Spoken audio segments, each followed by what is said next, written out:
सारे देश में इसकी चर्चा हुई थी और उस चर्चा में अधिकांश लोगों ने ये कहा था कि सीबीआई अपनी सीमा के बाहर गई है। ये भी बात सही है कि उस समय सेना के लोगों ने, अधिकारियों ने उनकी मांग को मानना स्वीकार कर दिया था। यह भी सही है कि जो कहा गया कि पटना हाई कोर्ट ने उनको कोई ऐसा निर्देश दिया था कि सेना बुलाई जाए, वो बुला सकते हैं, इसको भी सेना के लोगों ने स्वीकार किया था। ऐसी परिस्थिति में ये स्पष्ट था कि सीबीआई के एक व्यक्ति, उन्होंने अपने अधिकार का अतिक्रमण किया।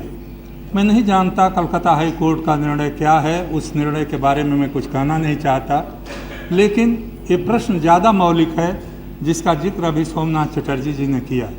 अगर पुलिस के लोग सेना बुलाने का काम करने लगेंगे तो इस देश का सारा ढांचा ही टूट जाएगा। सेना बुलाने के लिए बहुत से तरीके हैं। वहाँ पर अगर मान लीजिए मुख्यमंत्री नहीं बुला रहे थे तो वहाँ राज्यपाल जी हैं, यहाँ पर डिफेंस मिनिस्टर जी थे, यहाँ पर होम मिनिस्ट्री थी, बहुत से साधन थे जिनके जरिए उस काम को किया जा सकता था।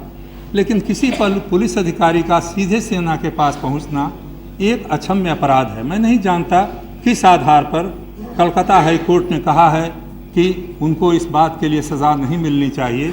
मैं अध्यक्ष महोदय आपसे निवेदन करूंगा और आपके जरिए इस सरकार से निवेदन करूंगा कि कुछ लोगों के प्रति हमारी जो भी भावना हो, उस भावना को देखते हुए हम संविधान पर कुठाराघात न होने दें और सभी अधिकारियों को और सभी लोगों को, चाहे वो राजनीतिक नेता हों चाहे अधिकारी हों, उनको संविधान की सीमाओं के अंदर काम करने के लिए बाध्य करें। और अगर ऐसी कोई विकृति आई है तो उसके लिए उच्चतम न्यायालय का निर्णय लेना आवश्यक है।